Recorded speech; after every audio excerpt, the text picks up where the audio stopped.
Hey Diablo gamers, it's me again, Concept Gaming, here with another video. And yes, I am still a Blood Knight.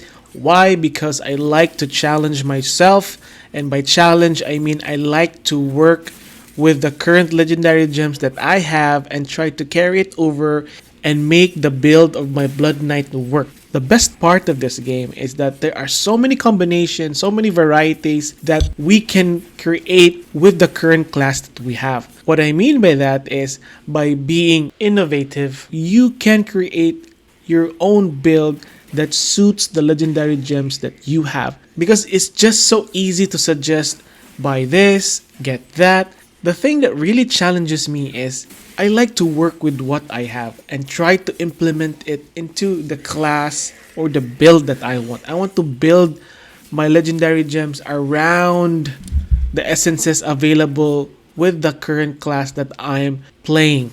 Let's get one thing straight, guys, and that is you are the heroes of this game. And the path that you have chosen up to this point got you to where you are right now. So be proud of the build and the class that you have chosen. And my only note is that I hope that you can take some parts of this video and all the videos that I have and improve the current class that you have right now. Without further ado, let me introduce the Cyclone Havoc build for the Blood Knight.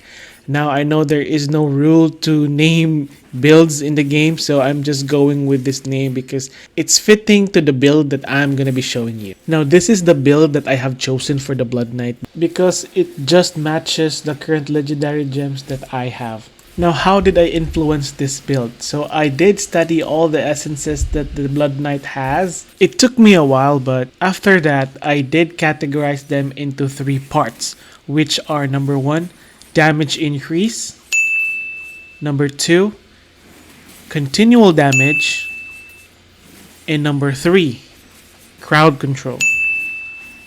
I am very particular with the damage increase because my resonance isn't that high. That's why I need more damage increase to kill the mobs faster. And I also need that continual damage because one of the highest gems so far I have in the game, which is a 2-star Pain Clasp, which offers me a 20% increase in the damage for enemies who are suffering continual damage. And that's why I wanted to find a solution to address this current problem that I'm facing right now, because I don't want to lose that additional 20% damage increase. Now, can you imagine if I lose all that 20% when I'm now a Blood Knight? Now, let me show you the essences that I went with for my Blood Knight. For my headpiece, I went with Horns of the Hexed. Grizzly Pilgrim. Siphon blood is no longer channeled and now moves with you, dealing damage and draining the life of nearby enemies. Now, I'm using this because this will now be my continual damage while I'm actually moving. It means this one now moves with me, similar to Wrath of the Berserker. The rages of the Siphon blood is in fact bigger than the one from the Barb. Now again, there is a cooldown for the Siphon of Blood, which leads me to my next gear, which is Swarm Speaker. Now for this one, Swarm of Bats now engulfs you in a cloud of bats, continually damaging to nearby enemies. Now this again is another AoE skill that you can bring with you while you are moving from one mob cluster to another. I'm going with these 2 essences because now I can alternate my Siphon blood with Swarm of Bats, meaning when I activate my Swarm of Bats and it stops and I have a 6-second cooldown, that's the time now I'm gonna be activating my Siphon blood to cover the cooldown of Swarm of Bats. And when my Siphon blood ends, now my Swarm of Bats can be activated once again.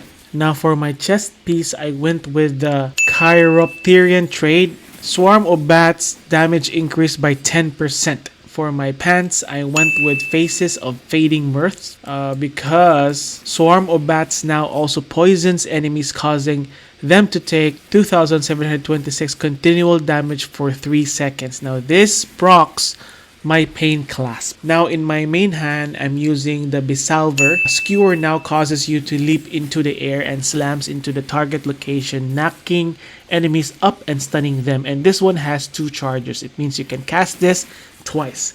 Now this is gonna be my main skill for CC and damage, and aside from that, this is also my dash skill. What I mean by that is I can use this to move one mob to the next quickly. And also the thing here that really stuns me literally is that this can trigger my Bottled Hope.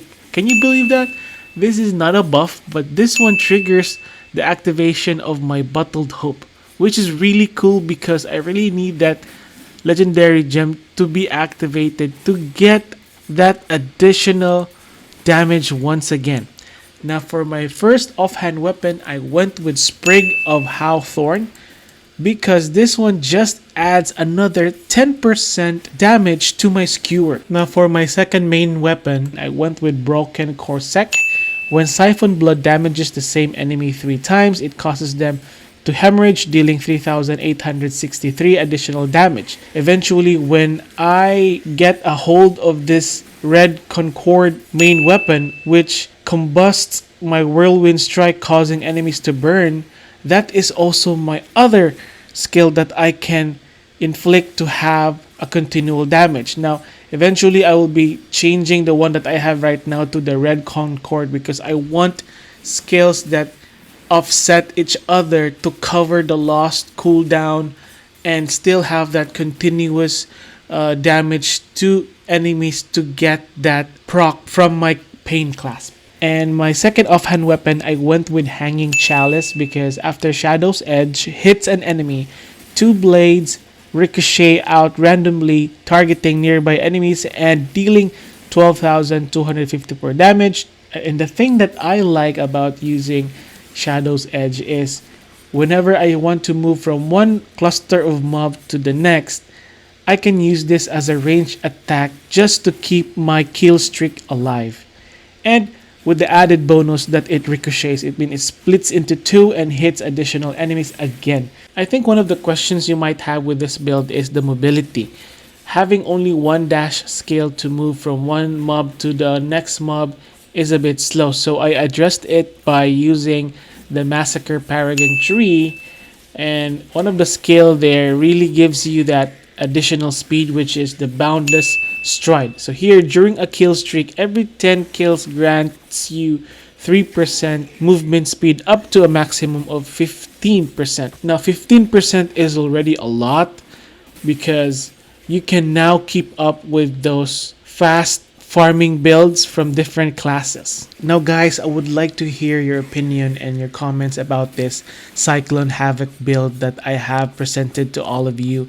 And this is not yet 100% because I'm still missing that main weapon, but I think you're getting the picture now on how this build. And in my next video, I'll be showcasing the secondary sets that I'm wearing that enhances further the damage increase for this build. To sum it up guys, by equipping the right essences with your current legendary gems can really bring out the best in your class. And if you have reached this part of the video, thank you so much for supporting the channel. And I have noticed in the YouTube algorithm that most of the viewers are not yet subscribed.